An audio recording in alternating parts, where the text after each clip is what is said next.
This is the Fantasy Football Unlimited podcast with your host, Kevin Murray. Welcome to the Fantasy Football Unlimited podcast. On this episode, we have one of the hardest working individuals in the fantasy sports industry. He's a proud member of the Fantasy Sports Writers Association. You probably know him from Front Yard Fantasy and now with The Athletic. It's Jay Felicio. Welcome in, my friend. KJM, I'm really excited to get to do this. We've talked at the expo and stuff like that, but I've, not really had to have a lot of one-on-one interaction with you. So this is going to be a lot of fun. It's my pleasure to have you on here. I love all that you've done in the industry.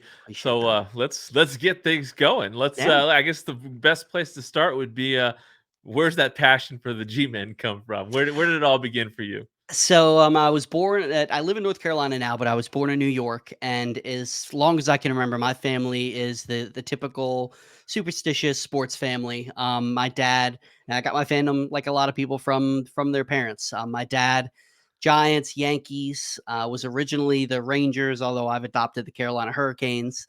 Unfortunately, the Knicks. But we moved to North Carolina when I was 4. I'm not sure if I've ever told you this before, but I was actually the reason we live in North Carolina. I was born with immune deficiency, and Duke is one of the best in the world for what I have. So we moved here. My parents picked up with $20 in their pocket and moved from New York to North Carolina to be close to Duke, and this was like 1989, 1990. And so I'm a big Duke fan. I get a lot of, you're one of those Yankees and Duke fans. Are you also a Lakers fan and a Cowboys fan? And like, no, I've got a good reason to be a Yankees fan and a Duke fan, even though most people hate them, unfortunately. Yeah, no, it makes sense, with the origins in New York. And then obviously I can't imagine a better reason to love a university than something like that. That's Right. an incredible story. So Yeah. talk to me. I'd imagine your dad, your folks were probably a big like Lawrence Taylor fans back in the day. Yeah, big time. Yep, that's the first thing I remember. Mark Bavaro and Lawrence Taylor. I remember the early Yankees, the dynasty in the '90s is really what got me into, the crazy sports fandom. I remember sitting and watching games with my dad and stuff like that. But one of my earliest sports memories as a fan was that '96 season when Derek Jeter's rookie season when they beat the Braves. And I vividly remember, like I told you, my parents, we're the family that's superstitious. If something's not, somebody's not hitting, switch seats, go get something different to eat. And during that World Series, I remember my mom got up, went into the kitchen, and I don't remember who the player was, but somebody had a home run. And this was like in the 3rd inning. My mom would not leave the kitchen.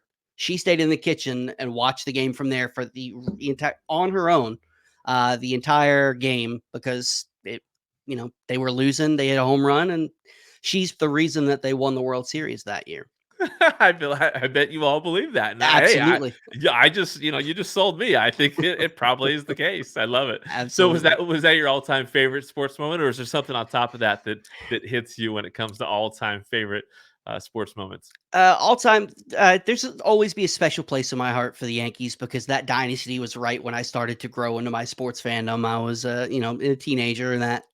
But Super Bowl 42, where the Giants beat the undefeated Patriots. I was lucky enough to go to that game with my dad. We were on the side that the helmet catch. Granted, we were nosebleed seats, so it was. They were this big, but we were there. We were in the building. We went out there the Thursday before with no tickets, and we were just looking around trying to find them, and they were just super expensive. And my dad, me and we were talking about it. We had a set limit, and I'll probably get in trouble from my dad for breaking these details, but we both wanted to spend no more than $1,000. And that was kind of our limit. We went out there and it was like $2,000, $3,000. We're like, man, that's a lot of money for a football game. And then we met this guy, apparently, at least then, scalping tickets or resale tickets is legal in Arizona. So we met a guy who had a business and told him what we were looking for. And my dad took his card, wrote our number, and said, here, if you can get $2,000, give us a call. Morning of the Super Bowl, he calls us at like 11 a.m. And it was a 4 p.m. game there because it's out in Arizona. I know you're used to having that's a weird time for us to have a Super Bowl start. But the guy said, best I can do is 1,500. And my dad and I were like, you know what? It's only money. Either we see history with the 19-0 Patriots, or we get to see our favorite team pull the biggest upset of potentially all time in sports. And man, just I can see it now that we were on the side that Plaxico scored the game-winning touchdown, and I saw when Eli called the audible and Plaxico was out there one-on-one, I'm like, we're gonna win this game. Like I just like I saw it happening and it felt like it happened in slow motion. I jumped in my dad's arms, man. It's just I'm getting goosebumps thinking about it. Nothing will ever top that. I can't imagine a better moment to experience with your dad and as a fan. It's pretty much the opposite of what I experienced the one time I got to go to the Super Bowl because I was Oh, on that's right. I was in the corner of the end zone when Marshawn did not get the ball, and I got to see Tom Brady win a Super Bowl. I guess Uh, that's yeah, the default. That's my coping mechanism is that I've come to I won't watch the replay of that game. I don't blame I've you. come I'm just tricking myself to say, okay, I got to see Tom Brady win a Super Bowl, but There you deep go. down, it's the worst. Absolutely. That hurts. I get that. And I got to see Tom Brady lose the Super Bowl, thankfully. But I love it. What's your worst moment as a sports fan? going back to the Yankees, the 2004 ALCS where the Yankees were up 3-0, and that was in the heat of, man, baseball was more popular than football at that point in time. Baseball was the be all end all. I don't know if you're a baseball fan or not, but man, still am such I'm a big Yankees fan, but it was just that was everything. That's how football is. Like I started on fantasy baseball. And it was just in the heat of the rivalry, the curse of the Bambino. My dad and I were planning on going to the World Series if the Yankees won that game. Like we were making hotel reservations and looking up flights because nobody ever came back from 3-0. And man, that comeback against the Yankees was just brutal. I couldn't watch anything sports related for months. I was in high school. I think it was my senior year of high school. I was growing up in North Carolina, everybody here was Braves fans. So I was the Yankees fan and everybody hated the Yankees. So I was, the one Yankees fan in school, and everybody was just, giving me crap about it. And it just, I'll never forget the way that losing that, because that felt like it was the end of the dynasty. And I I know can't imagine. we'd lost before, in 2000, 2000 we lost to the Marlins, 2001 we lost to the Diamondbacks, but that was just like, the Yankees, those teams were the ones that just they always came back. No, Aaron Bleep and Boone, and they were like they found a way, and it was just like that moment never came, and it was just crushing. I can't imagine. I don't know as a just a you know downtrodden Seattle Mariners fan. I don't know if I'd rather experience that or just kind of like just stay away from the World Series and Yep. keep my heart protected. I tell you what, that team in 2000, I think it was the Mariners that Oh, broke the record. I've yeah. never been more afraid of a team than that team. I thought we had no shot against them. Well, that was probably payback for what we did to the Yankees like in '95, Right, right? right, So, right, we deserved it. But yeah, I mean, you win 116 games. How do you not right, get a taste of the World Series? So, right, I can, it's funny how sports are. You can, right. you're on one side, I'm on the other, right? So Right, it's exactly. just, And I will say there's another game that's very, very close to that. And I almost made it my number one, but the 2002 Duke loss to UNC in the Final Four. Being in the heart of North Carolina, I'm like 20 minutes from Durham, 30 minutes from Chapel Hill. So uh, I'd say a solid 85 to 90% of people in North Carolina are UNC fans. So Yankees fan, Duke fan, I'm used to just getting it from, getting hated on from everybody. And, everything that was involved with that game with, being Coach K's last year, they'd never met in the Final Four, the championship game, being able, it was felt like the script was being written to be able to avenge the loss at Cameron Indoor Stadium. And to lose that, man, it was a gut punch. And I think the only reason I would rank the '04 Yankees higher is kind of where I'm at in my sports fandom. I was a teenager, and emotions were super high, and like now, like of course, like the Duke loss hurt. It's like there's nothing else that we can do. Like they win the rivalry. Like as much as I hate to say it, like there's no coming back from that. But sports don't hit me quite as hard as they used to. Matured just a little bit since I was 18 years old. So it didn't have that emotional impact that like I couldn't listen to sad music. Yeah.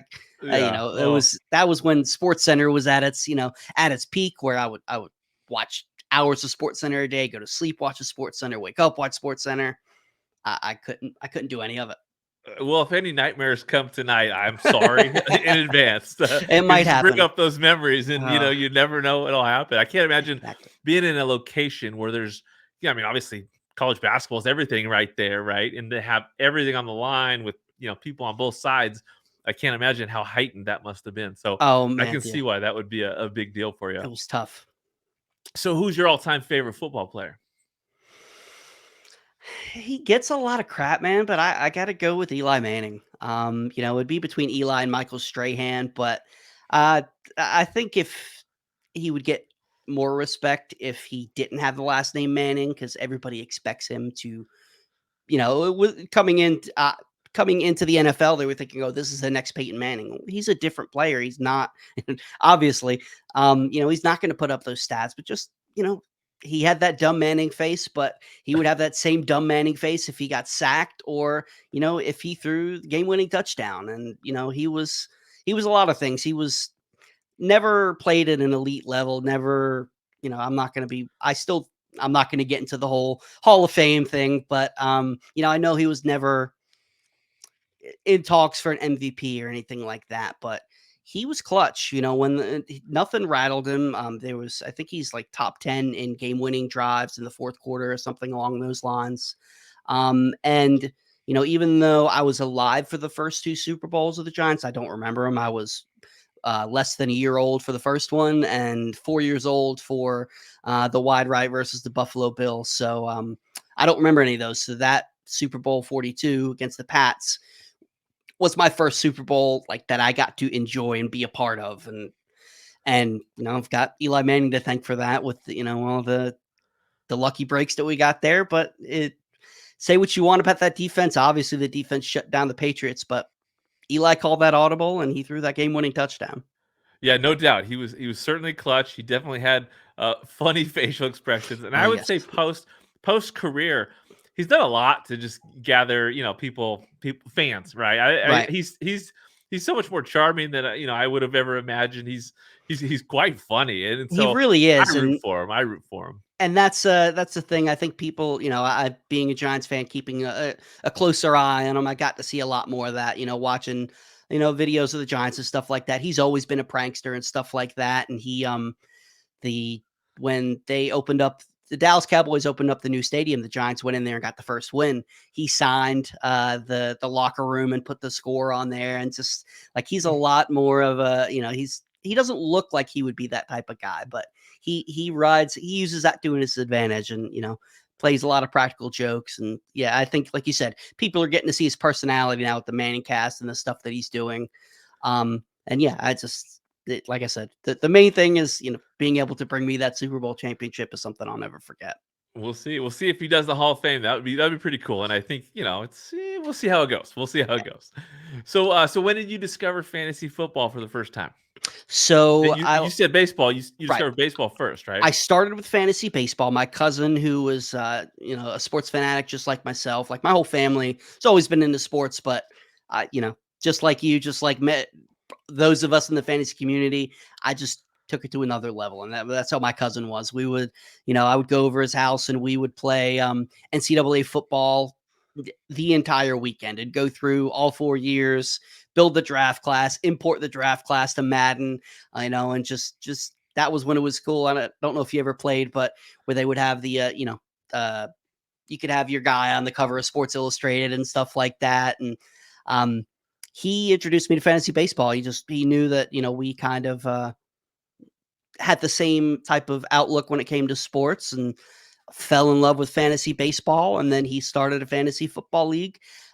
It was the late I want to say late 90s I started. So probably like 97, 98 with baseball, and probably a year or two after that with fantasy football.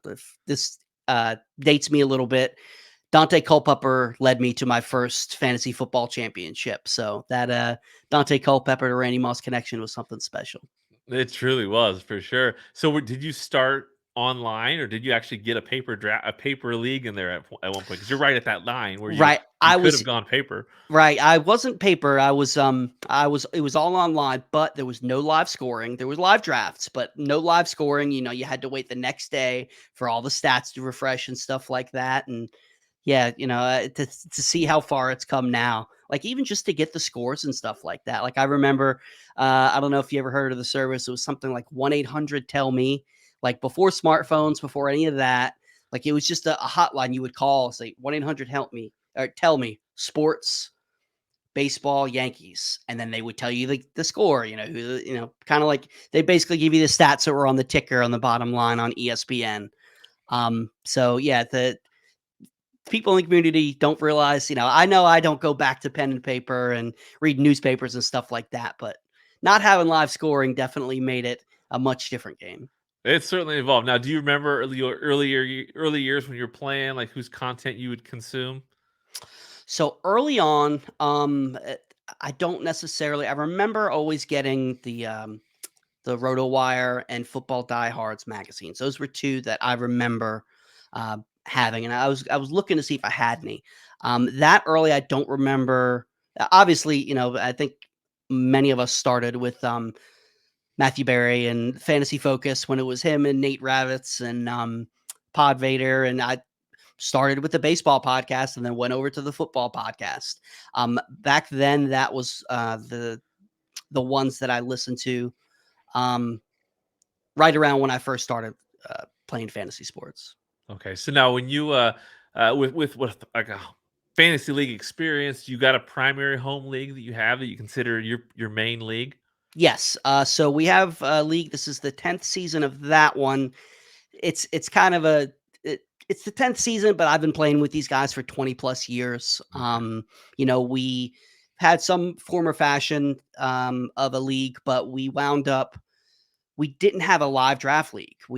Some of the people that were in the league, like 2 or 3 were from New York, my cousin or something like that. So I got the core 6 or 7 guys that I've been playing with since high school. And we found a couple other guys and we wanted that live draft experience. And it's a we do a live auction. My buddy, one of his dad is an auctioneer. So he comes, he does the auction for us. We meet live. We have a punishment for last place. We make it an all day event. We'll try to beforehand, we'll either go and, go for a round of golf or, just go to the pool, hang out, do something, go skeet shooting. Afterwards, we wind up playing poker. That's right in the, college basketball's around. That time, no, that's not college. Trying to think. No, that was another poker game. I'm getting all confused there, but It's okay. whatever's on UFC, that's what it was. I remembered playing poker with something on the TV. It was UFC. Do it on Saturday night. Throw on UFC, play some poker, and that's by far my most important league. It doesn't matter. That's the reason why I got onto fantasy Twitter was I was wanting to brush up my skills, get better, and, want to win this league. That's it. I mean, that's what it's all about. Is I had the same experience with having a league. I started this one league in 2001, and then reconfigured it like Right. in 2009 to get that live experience. Or it's Exactly. 2009, and then kind of modified a little bit 2011 to really get that live experience for the whole group.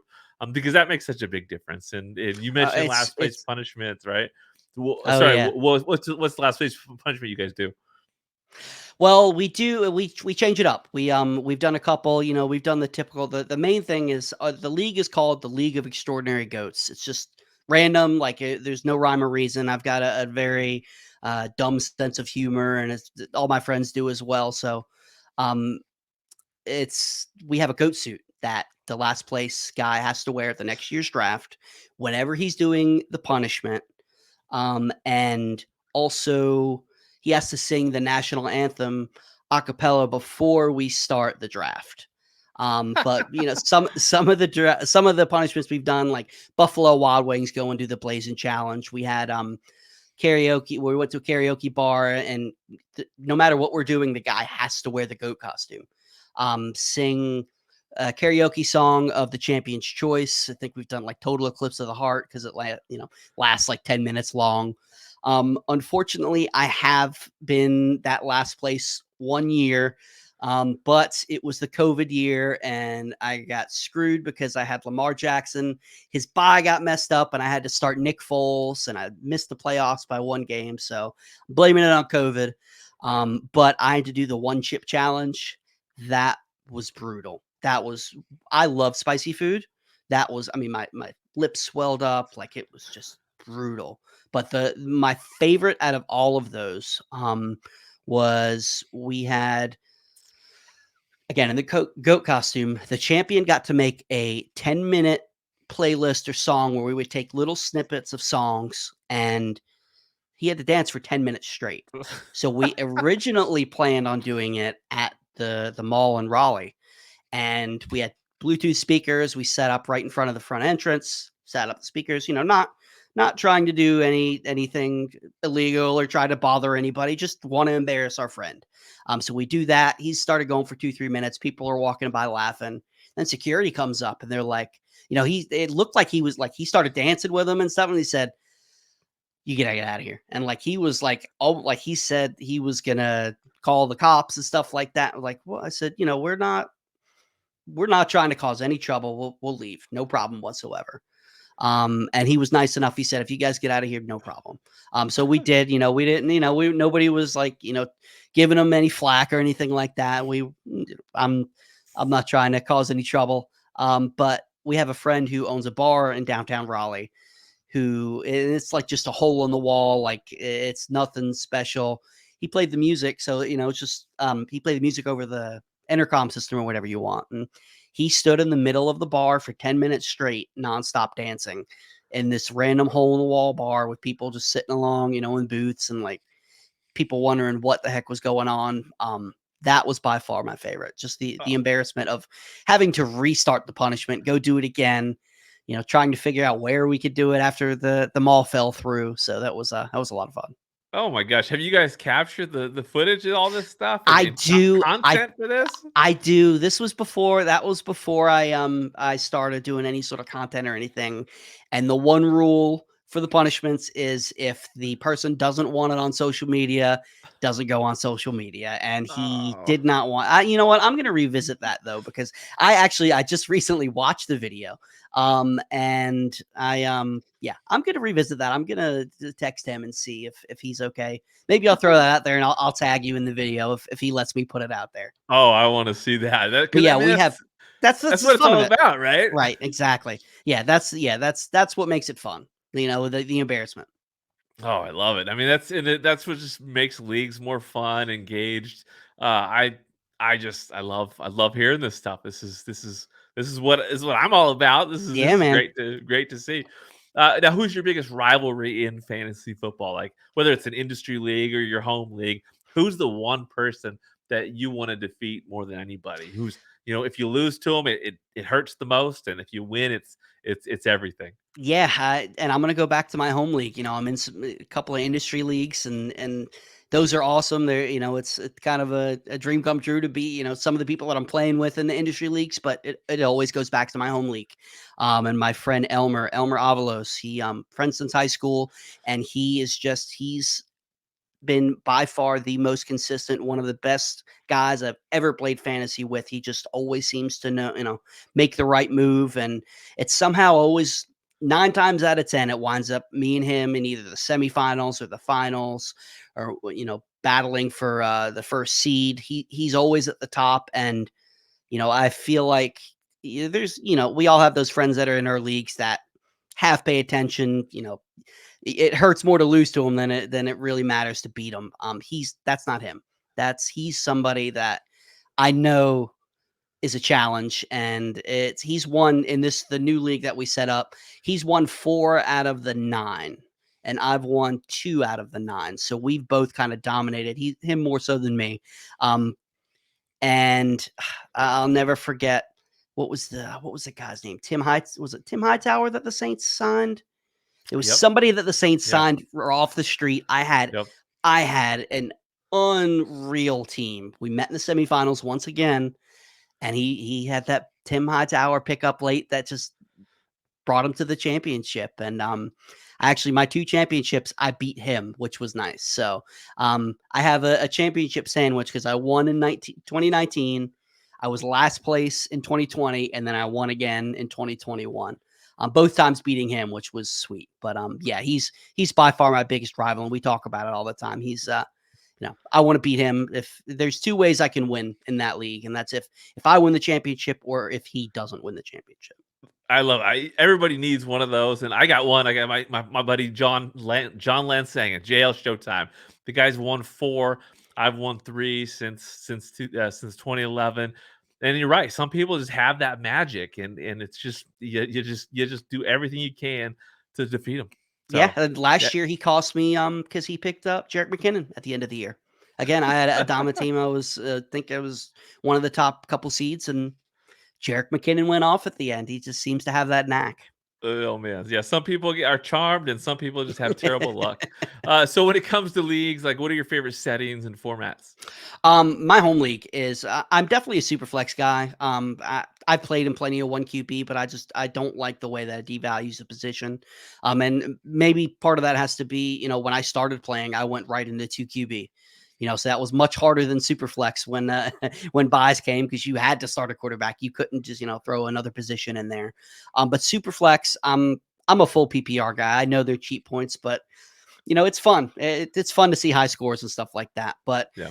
auction, by far, auction is the most fun. I started again in baseball with auction, but it's just it's the fairest way to play. It's the most fun.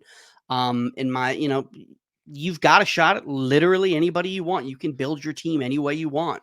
You want to go stars and scrubs and pay up for Christian McCaffrey, Justin Jefferson. Well, you're probably going to have to start Jalen Hyatt at some weeks or something like that. And my home league, I really like it. Took some tweaking. We've had to change it up a little bit because there were what we called super teams that just had hit on a couple of really cheap keepers. But we have inflation prices, and the way that we started it is if you pick somebody up off waivers, they go up $5. And what we originally did was no matter what you paid for them, every year you keep them, they only go up $5. So we 2-3 years in, we had a couple of teams that just had some studs for dirt cheap. We're able to have the studs. It was just too much. So we increased, we started inflation. So the first time you keep a guy, he goes up 5. Second time you keep him, it goes to 10. Third time you keep him 15, and so on and so forth. So I'm partial to keeper because it's got those dynasty elements where you're rewarded if you get a guy early on in his career. Like Lamar Jackson, I got to keep for the first 4 years of his career. DeAndre Hopkins, like you get rewarded, and it's fun to have those guys, but it keeps the draft fresh. This past year, Josh Allen was back in the pool for the first time in his career. Last year was the first time I gave up Lamar Jackson. So it's just it keeps the draft fun. You get some of those, like I said, the dynasty elements where, if you hit on a guy early in his career, you get rewarded for it. For sure. No, that's I got my little G-Man J. I love here. it. I saw that. The Odell Beckham. I mean, he was one of those guys that I got that rookie season, kept him for a few years, and he did me good. He definitely won me a championship or two. I got a story when it comes to Odell, if you want. Let's do it. So that season, it's full circle. It's how I got involved or got on Fantasy Twitter. So at that point in time, I was really just listening to Fantasy Focus with Matthew Berry. I think Nate Ravitz was still on there at the time. I don't think it was Field Yates. But I had Victor Cruz, and that's the year that he went down with the knee injury. So I picked up both Odell and Ruben Randall. Just what we weren't sure what was going to happen. Odell was coming off the injury. Ruben Randall had been Ruben Randall, not much. A disappointment. And I was stashing both of them to see if one of them emerged. And then another friend of mine, who I would say is probably my other rival, my buddy Steve, he needed a wide receiver. He had an extra tight end. He said, I don't care. Pick which one you want. Trade me the other one. And I remember listening. I was agonizing over it because I didn't want, especially being my favorite team, I didn't want to make the wrong call. And I remember on Fantasy Focus, they talked about it, and Matthew Berry said, between the two, he likes Ruben Randall a little more because he's getting the red zone targets at that point in time, which makes complete sense. If it was happening now, I would probably say the same thing. Yeah, and the rest is history, where Odell had that rookie season that it was so I couldn't even enjoy it. Like, I remember standing in my living room watching that catch with such mixed emotions, because like the Giants fan in me was like, oh my God. And then it's like, but I traded him to Steve. I'm not going to get those fantasy points. And I got mad at Matthew Berry, and I would love to tell him the story one time. This was before content. I was still immature. That he gave me the wrong advice. I'm not listening anymore. I'm going to go find something else. And that's why I went on Twitter. That's when I found the footballers and, started to go on with the others that were on fantasy football Twitter. And, I apologize, Matthew Berry, for being mad at you for that. I hope I get to tell. I've not met him yet. I know many of us have, but I would love to tell him that story one day. Which, you know what, in a roundabout way, it got me where I'm at now. So I guess I can't be too mad. I love that day will come someday, and I think he'll get an absolute kick out Yeah. of it. So that's awesome. So yeah, let's talk about you getting into the fantasy community and content creation. Where did that start? And talk to me about that journey. Yeah. So around I think it was 2018. My wife just, she saw as much as I've always been into fantasy. My wife and I were high school sweethearts, so she knows how long I've been playing, how much I love it. I was originally going to college to be a journalism major. I changed that to business, just with my immune deficiency. It was really important for me to have good health insurance, so I went the business route when I've got a full-time job for my local city, good health insurance, and I was like, man, I want to get back into something, writing or something along those lines. She said, why don't you start doing fantasy? I said, you do it so much, it wouldn't be that hard. So I came across Jeff Lambert from Going for Two. He put out, and he does this every so often, where he's looking for new writers. No experience needed. I reached out to him and said, hey, I wrote, I was the editor of my high school yearbook, and I wrote all through high school and stuff like that, and a little bit in college. And I said, I'd love to, just give it a shot. And he brought me on. I actually I didn't want my league mates to see any of my work, to get any of my takes. So I went under a pseudonym, Evan Dwyer, which was we had just my oldest daughter at the time. Her name is Eva Kate. And so Eva turned into Evan, and then from Parks and Recreation, my favorite character was Andy Dwyer. So I Naturally. combined the two, and there you go. I wrote a couple articles that off season, and then I ghosted Jeff. It was not that was not my intention, but we wound up getting pregnant with my son, and life just got super crazy, and it wasn't the right time. So come the next year, I wanted to do it again. I enjoyed it. Things were slowing down. Baby was born. We were kind of getting in a groove. And I reached back out to Jeff, and I apologized. I said, you know what? It's not my intention. I'm not the type of person to do that. Life just got crazy. I want to get back into it. I feel like it was the right thing to do, to come back to you, apologize. And if you would still have me do some work with you, I would love to work with you. If not, I completely get it. I'll go look for another site. And he said, no. He said, no problem. He said, he's just appreciative I came back. He wondered what the heck happened. He said that most of the time he gets ghosted all the time, and people just fall off the face of the earth. So I started with Going for Two again, and I started doing a weekly column, and I decided to just go under my full name. I was like, you know what, if I'm going to do this, who cares if I'm if they find my takes, because they'll find my bad takes too, and they'll take guys that I'm wrong on. So I did that. I did a weekly article for him for a year, And then over that year, I kind of took on a leadership role, became a lead editor, took over as a redraft lead going into 2020, which we all know was a very interesting year. Jeff wanted to do some live streams, which I'd never done. All I'd done is writing, and that was it. And he wanted to do some like start sit 'em before the Thursday night, before the primetime games. And meet Dan Turner, used to be Eagle Dan FF. I think it's just Dan Turner on Twitter or X, whatever you call it these days. Me and him, we kind of hit it off in our going for two writers chat. Like, you know what? I said, hey, let's give it a try. And whew, that first video is still up on the Going for Two YouTube channel, and boy, that was bad. I had just a regular old laptop camera, and I was actually at the beach on vacation with my family, and we did it around. It was right before the first game, and the sun, I didn't have any lighting or anything. The sun went down in the middle of it. So you can see, like, I've got this good lighting from the windows being open. And then halfway through, like, you can't see half my face because it's so dark. And I stuck with Jeff. I did that for a while.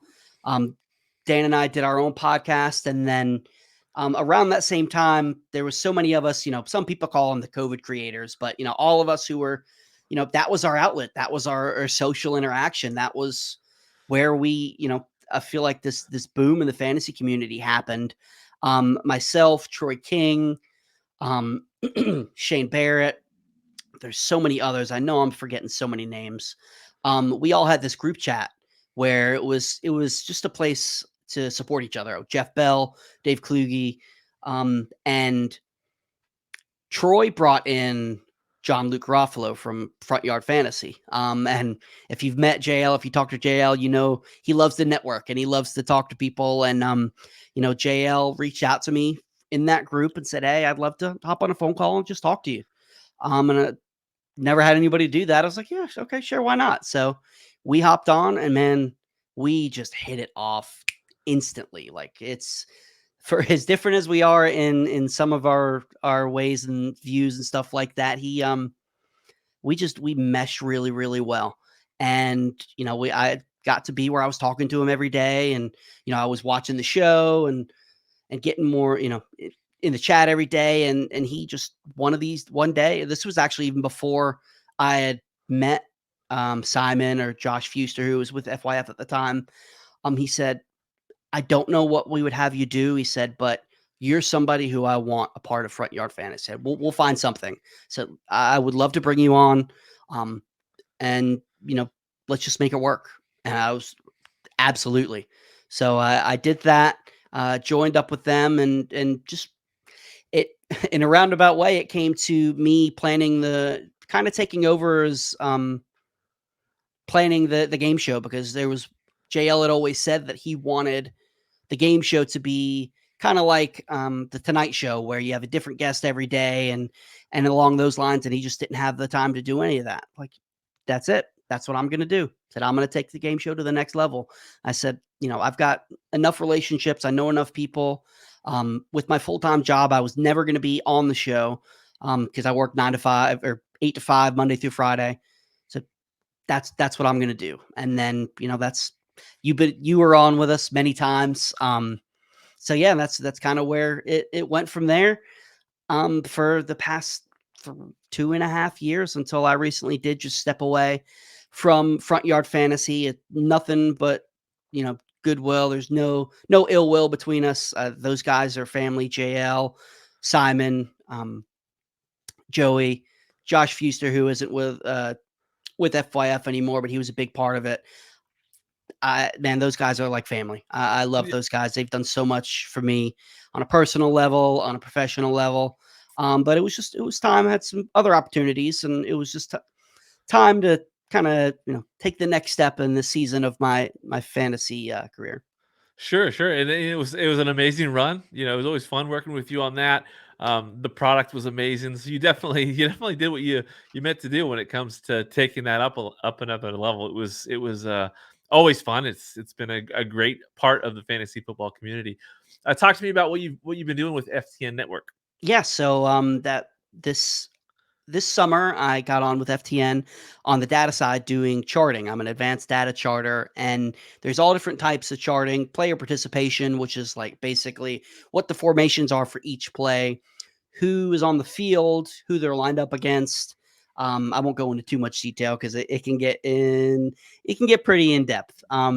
You got the passing game where you're looking at like the routes that the wide receivers running, if it was an interceptable ball, if pass was on target. The line game, which how much time does the running back, does the quarterback have? Is he pressured? I've really taken a liking to charting the running game.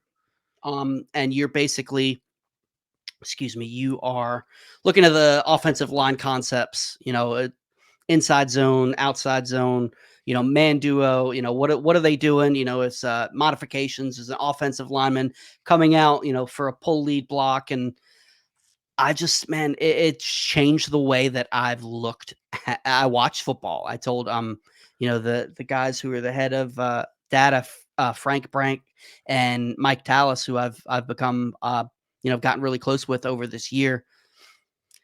I watch the game different. I catch myself just staring at the offensive line, and football was one of the few sports that I didn't play organized growing up. And you watching a game that you've played versus watching a game you didn't play, there's just a nuance that you don't understand unless you played.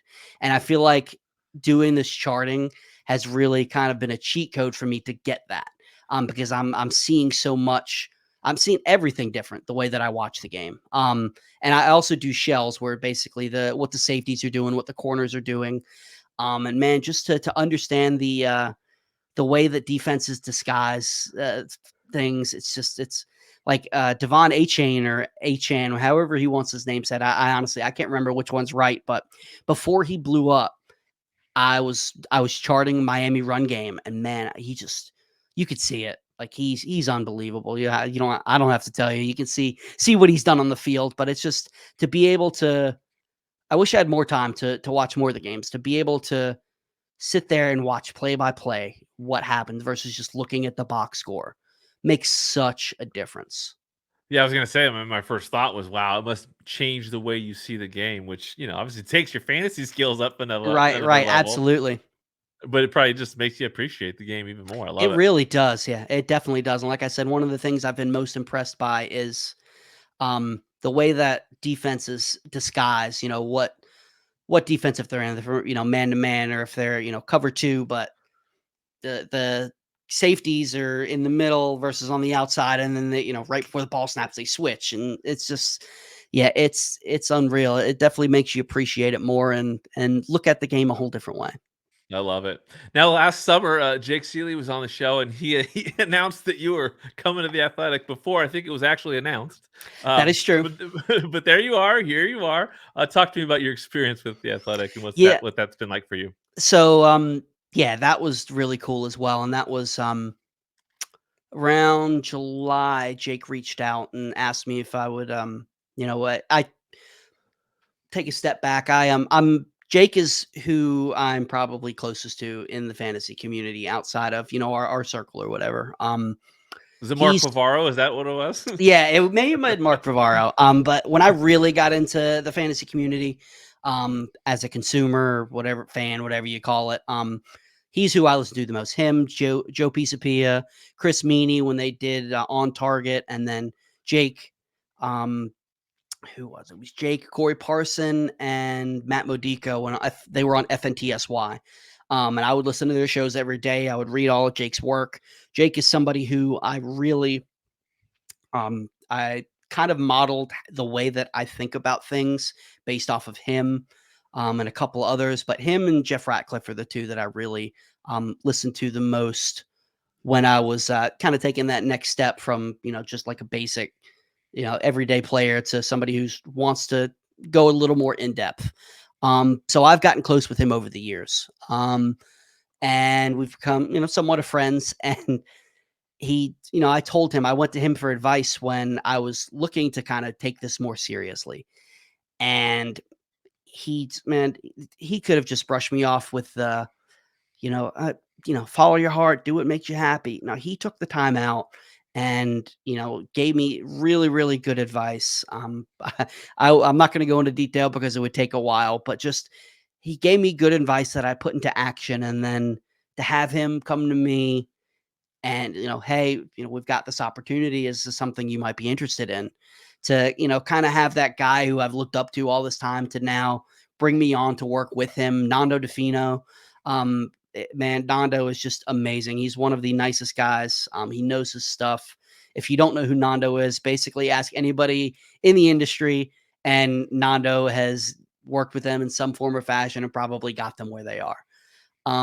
And Jake asked me, I was doing a mock draft series over the summer where I would get some people from around the community and we would do a mock draft. And then I would go and write an article about it. I would analyze the draft. I broke it up into the early rounds, middle rounds, late rounds, and analyze what was happening in the draft, and then just kind of put my thought process out there too. So it was like a paragraph about what's happening in the draft and then what I'm thinking, how I've adapted throughout the draft. Because, we all go in with a strategy and we all know that it's going to change. You've got to react to what happens on the draft board. And just to be able to give people an idea of different ways to approach drafts as they're changing up. So I did that in the off season, and then as part of the mailbag rotation, actually, we're recording this Wednesday night. I had my final mailbag for this season drop today over on the Athletic, and been doing some other articles here and there. We did a couple, like 5 weeks in, myself and Gene Clemens went in and re-ranked the running back for the rest of the season, and then wrote our thought process on that. I'm also currently doing a QB stock watch. So after each set of games, so the 1:00 games, the 4:00 games, and the prime times, it's a quick hitter of reacting to what's happening that day. Stock up, stock down, just like, for instance, some people who might give me a little crap for this, but the past 2 weeks, Patrick Mahomes has been stocked down, and I put he's not a must start anymore in 1 QB leagues. Like, he still is a super flex. It has nothing to do with Patrick Mahomes' talent, but it's the talent around him, and the defense is so good he doesn't have to carry the team on his back. Yeah, I know that's a good example. It's tough, but it's one of those that you kind of, especially at this point in the season, you can't go on past production and name value. And like, I would start CJ Stroud over Patrick Mahomes in a heartbeat. It's amazing. It's just amazing to say it, to hear it, but it's Right. absolutely true. I Now, love it. who would I want as my quarterback on my team? Patrick Mahomes, no question. Yeah. But Yeah. fantasy, as Blake Bortles has taught us, fantasy is a whole different animal. For sure. Now it's awesome that you've had that opportunity at the Athletic. Nando is just just a guy that people just adore all over the industry.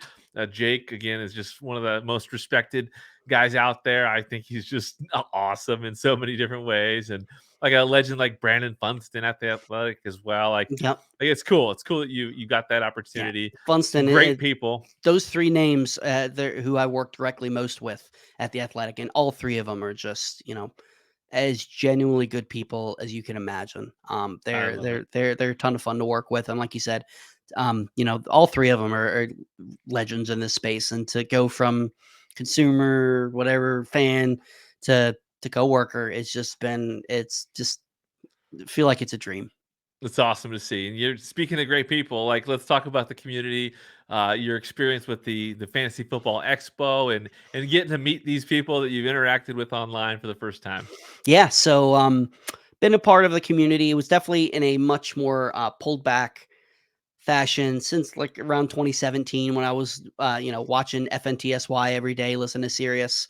But it it was funny. I was listening to the show with Kudu Doodle earlier, and she said, everybody's like, reality, you should be like stranger danger. I don't know who these people are. You're not supposed to talk to people on the internet. And I've legit, and some people still think it's weird. Excuse me. Met lifelong friends. Like there's one guy who's not in the industry in any way, he's just part of the community. Me and him, my friend Marty Smith, he lives in Canada. I think he's in Nova Scotia in Canada. And we talk nearly every day since 2017, 2018. Never met the guy. but we've done leagues together. We've co-managed teams. I'm hoping he might come down for flex next year, which I'm working on because I want to give him a big old bear hug. He's such a good dude. He's he knew me before I have any kid. Sorry, I did have my daughter, but he's like seen baby pictures before anybody else, and it's just it's unreal. And like she said too at the expo, the first one I went to was 2021, and I really didn't. I just been with Front Yard Fantasy for a couple months at that point, so I knew JL and Simon, and just knew people from the community. Man, it like Cooter Doodle said, it's it's amazing how people you've never met you feel like you've known them all your life, feel like you're high school friends. Like the 90% of the people, I'd say 99% of the people that we interact with on Twitter and the fantasy community are exactly who they present themselves to be online in person. And just to be able to, man, to meet all those people and talk in person, it's nice to be able to do this, but there's nothing like talking to somebody face to face. And I went 2021. I did went in 2022 as well. Wasn't able to go this year because of we had a third baby. So and she was just a couple months old, and um it was too much to pull off this year. With as young as the baby was. So, but man, and the thing is the strengthening of relationships there is, I was already close with Jorge Martin. He's another guy who I'm friends with, and in 2022, it felt like every day, every turn, Jorge and I would find each other in a conversation with each other for hours, and just it to meet the person versus meeting the Twitter personality, and be able to create those bonds. It's you'd have told me this 10 years ago, I'd say you're absolutely nuts. I'm not going to meet up with a bunch of internet people. And Joey Wright's another one who I still talk to almost every day. We go to Disney. We take the kids to Disney every couple of years, and every time I go, Joey drives. I think it's like an hour for him. Come to the resort wherever we're at, and just hang out for a couple hours and just to talk. And this was before he was with Front Yard Fantasy. It's there's nothing like it. Unless you're in it, you can't explain it. It's true. It's an amazing community, and you're right. These events, when you meet people, it's just confirming what you Right. expect when it comes to the person and the relationship that you've forged. So it's been fun to witness. I love seeing all the connections out there. One of Right. my favorite things is just watching people's lives get changed by these relationships. So pretty cool stuff for sure. Definitely. And Talk to me about your. Oh, sorry. What were you gonna say? no, I was just gonna say, only other thing I was gonna add is it's cool to see, to go, especially in 2021 where I was kind of just getting started, and have people just walking around like Bob Harris, who like Bob Harris just walked up to me and knew who I was and gave me a hug, and like this is Bob Harris. This dude is a legend.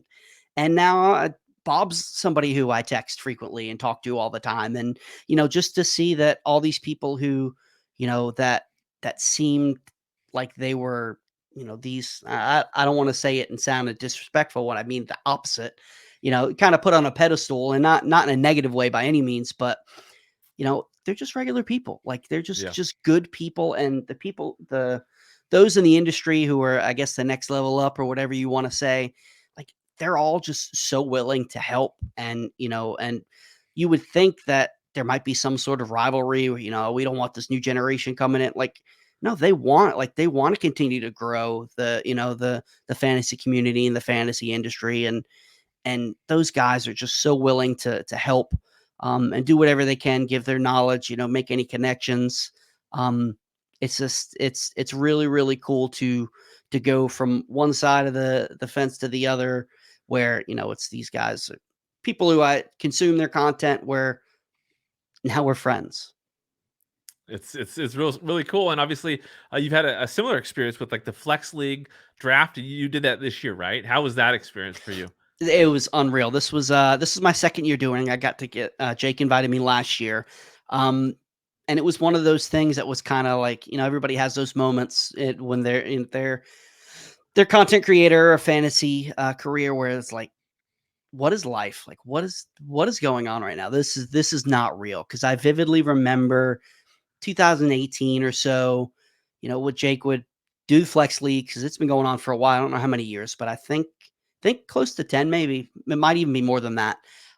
Just seeing the pictures online of them, everybody getting together and just thinking, man, what I wouldn't be to just be a fly on the wall, just to go hang out with those guys and talk fantasy. And then last year, funny enough, I hadn't met Jake yet in person. We talk on the phone and text every now and then. And my daughter does competitive cheer, and we were going to Virginia Beach where he lives. So I texted him. I said, "Hey, we're coming up to Virginia Beach. I'd love to, just go grab a bite to eat." And it's like, "Yeah, we'll definitely do it. When it gets closer, hit me back and we'll plan it out." And then the week before, I texted him and said, "Hey, we're coming up next weekend. What time Saturday? You want to go ahead and make plans?" And then he said, "You've got to be kidding me." He said, "It's next weekend." He was coming down with who at the time he just said friend, which has now turned into his wife. He was coming down to North Carolina that weekend to go to a Carolina Hurricanes game, which I live 20 minutes from the stadium. So instead of being able to go to dinner, he came to North Carolina, like 20 minutes from my house. I went to Virginia Beach where he's from, and we missed each other. And he at least, and why I brought that up was he said, "Well, I was going to tell you at dinner, but," he said, "I'd like to, maybe I can make it up to you by inviting you to the flex leagues." And that was just like I said, "Are you sure? Like, did you mean to send that to me?" And just to be in the room with those guys, it's just, like you said, Brandon Funston, um, Jeff Ratcliffe, Jake, Joe Pisapia, just all the guys there who, I've, over these past couple of years as a content creator, got to know so much better. And, just to hang out. And their draft, that draft is exactly like my home draft, just like your draft. It's the exact same thing.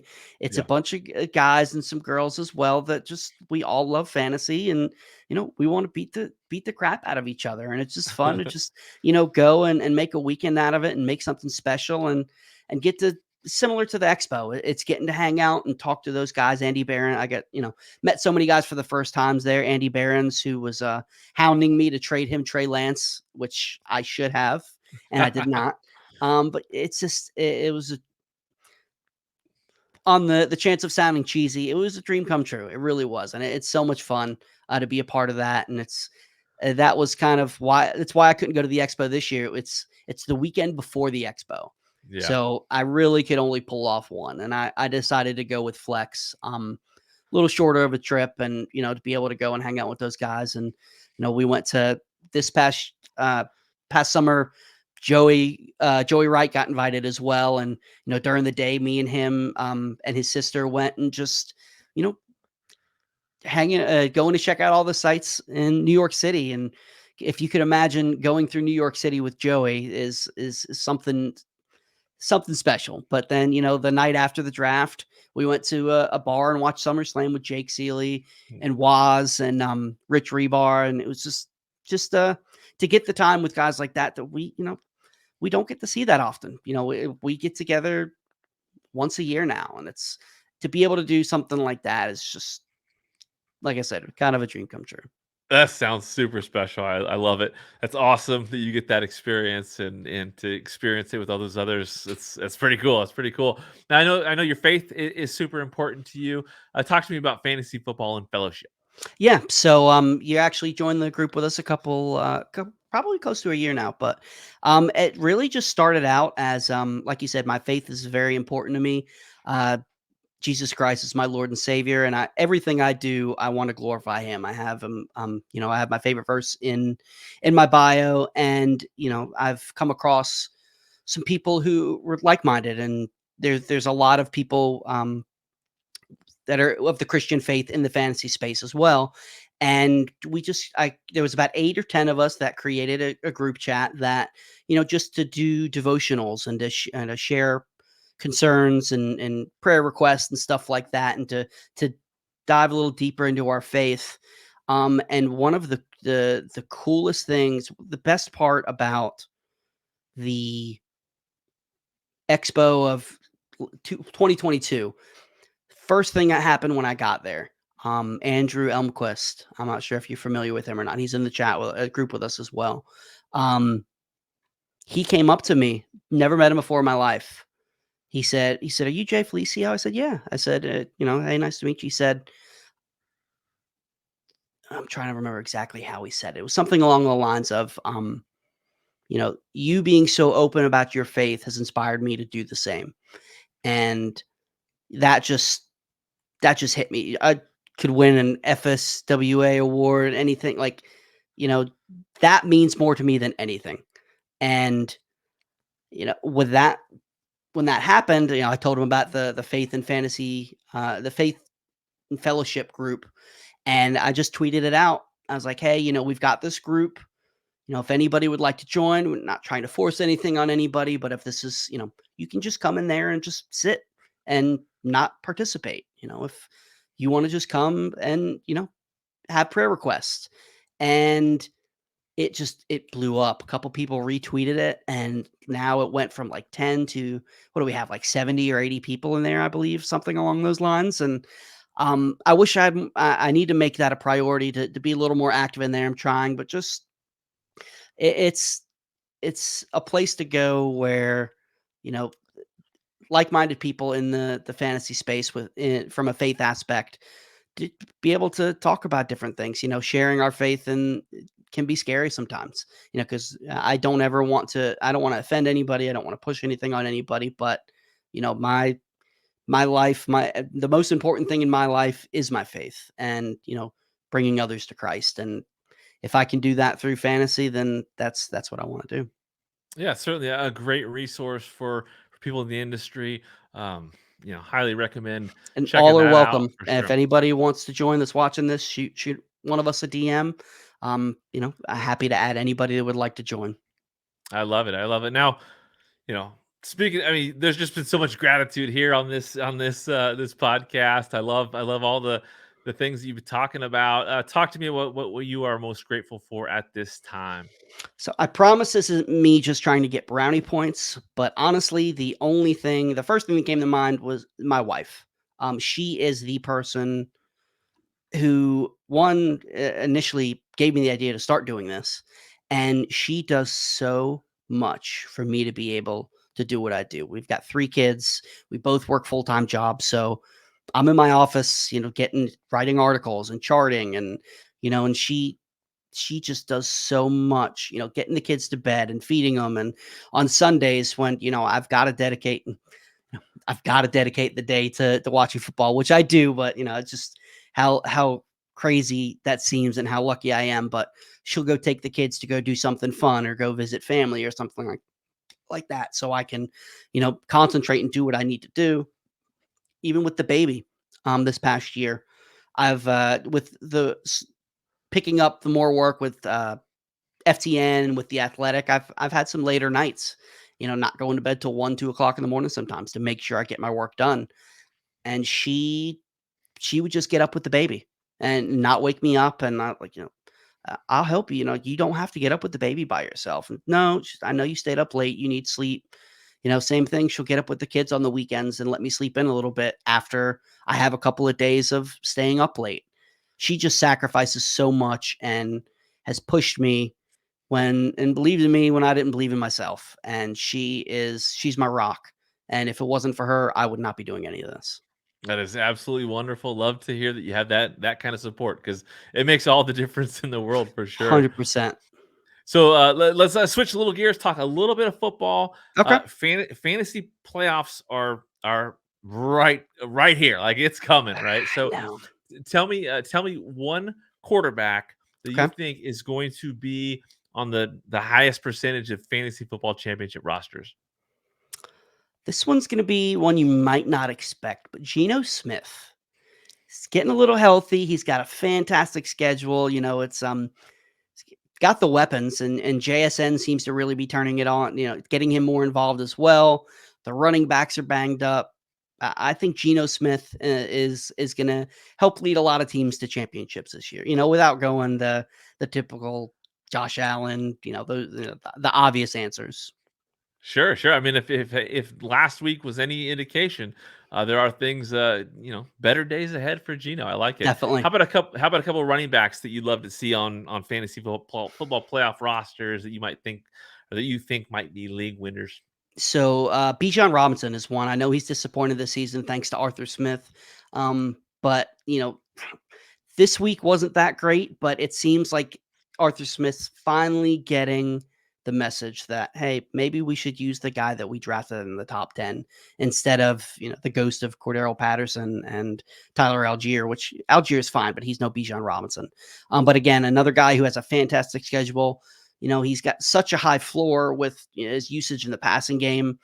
And man, if they continue this giving him these extra touches or using him in the red zone, I traded for him everywhere I could because I truly believe in the talent, and people were so down on him, which rightfully so. I get it, but I just need him for this 3-game stretch, and uh, I think he's going to be a part of it. And Alvin Kamara is the other one as well, which the Saints offense has been a complete dumpster fire this year, but Alvin Kamara has got so much volume when it comes to the passing game work. A lot of people were concerned that Jamal Williams was going to be involved. He battled injury, but even since he's come back, really not been involved in the running game. And Kendre Miller, too, hasn't been able to stay healthy. He's another rookie that people liked that just really hasn't panned out yet. So both of those guys, I think are going to wind up, especially he was so cheap. People get stuck on, which I used to, and I still do sometimes, but I, get stuck on, oh, he's out for 3 games. I don't want him. It's a week to week game. You could lose those 3 games anyways, and then it doesn't matter. He was so cheap this year. You could get him 3 or 4 rounds later than I think he should have been going.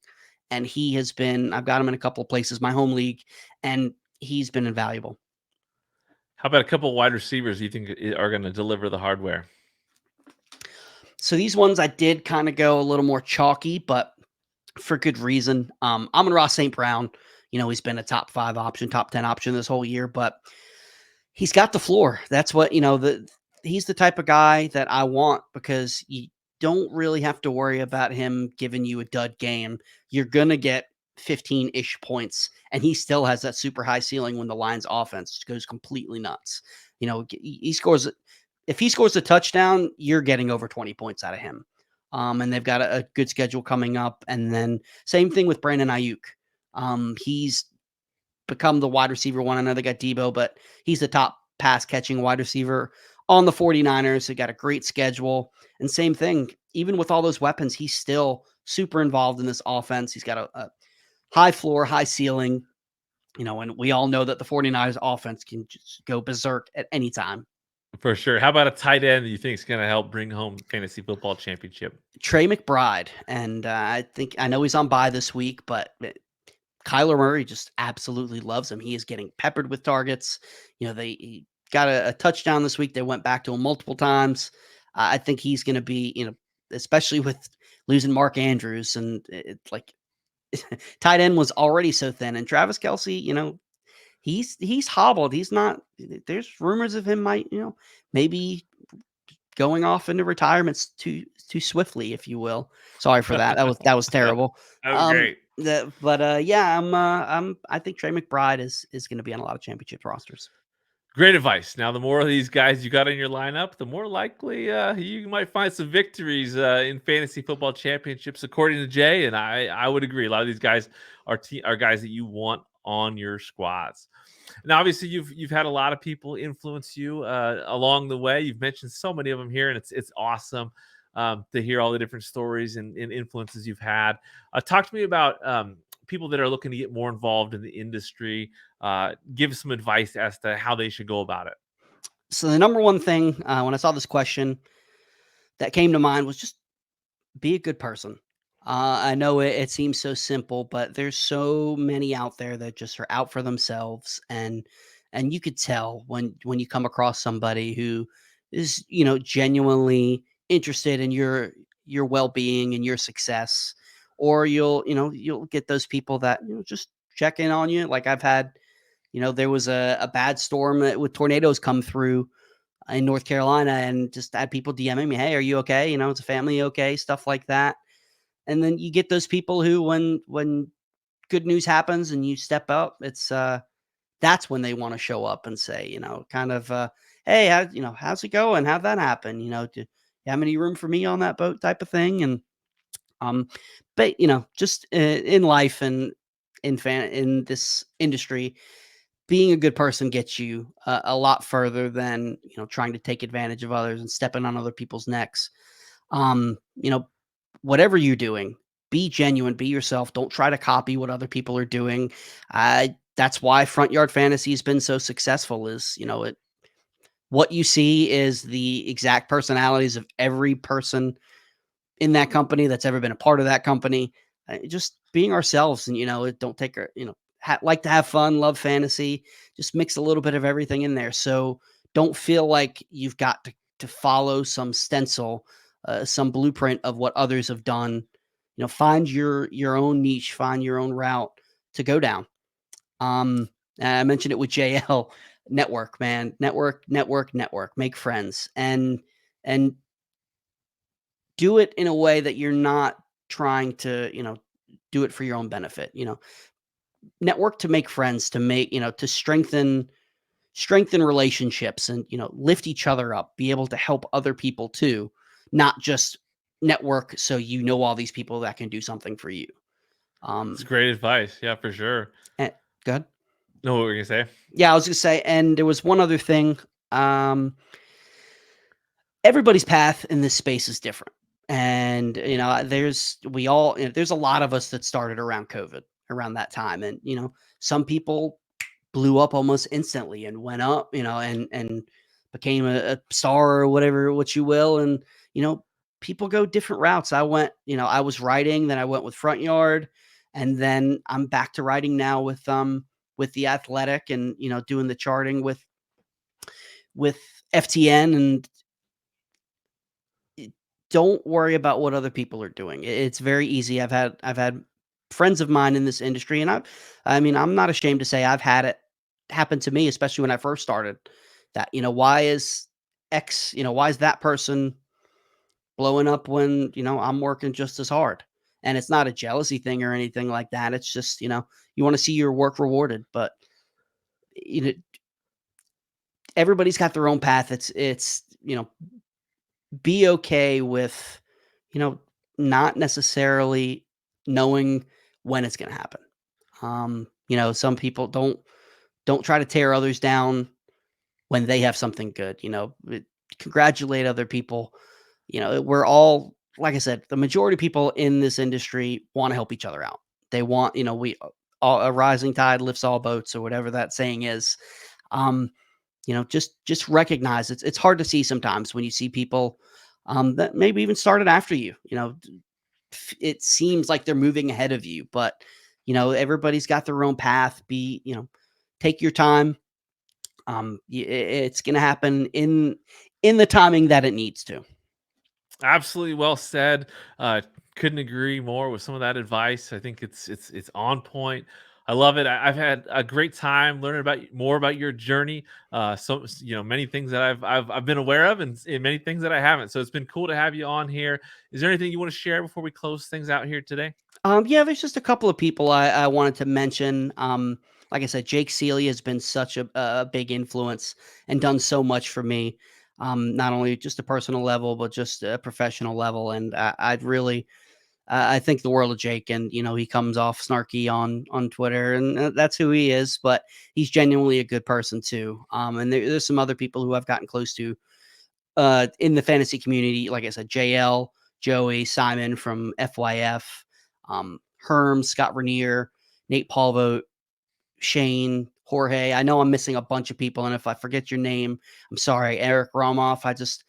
All these people mean so much to me. Like it's you understand because you're a part of it. But man, it's like you've got these best friends that live all over the country. Like I text Jorge back and forth. Like I'd send people Christmas cards. I asked Jorge for his address. I'm sending him a Christmas card.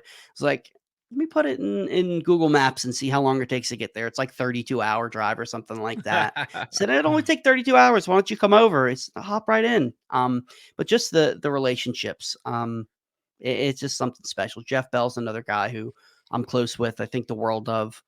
Me and him kind of came up at the same time, and he is just he is the salt of the earth. Somebody who I know. I honestly think that if I called him and said, "Hey, I need your help. Can you come here?" He'd figure out a way to make it happen. That's awesome. Yeah, so many great people. The list, I agree. It's just endless, right? But so many Yeah. people I in know this there's somebody community. that I'm gonna get a text and say, It's "Oh, all you good. didn't mention me on there." Like everybody, you are, and I love y'all. Just blame me. Say that I edited it out. Well, you don't know what That's happened. that's right. That's right. I love it. So yeah, tell the listeners where they can find you. Yeah, you can find me on Twitter or X at GManJ. I'm writing for The Athletic. I've been doing the mailbag, which is over now, but I'm still doing the QB stock watch and still do some other columns for the rest of the season and looking into the off season as well. And check out all the amazing stuff that we've got over at FTN. All the tools and stuff like that is powered by people literally going through and watching every second of these games and charting it. It's unreal. And you can learn so much from it. There you go. Make sure you follow Jay Felicio, right where he said you need to follow him, and I think you definitely won't regret it because he's a great follow, great Appreciate human that. being, and a pleasure to know, and just a great asset in the fantasy football community. So thank you so much, Jay, for joining me on this episode. It was an absolute blast, and I look forward to seeing what's next for you, my friend. I appreciate that. Thank you so much. Thank you for listening to the Fantasy Football Unlimited podcast. Until next time, be sure to follow and subscribe to all of FFU's social media accounts for daily content.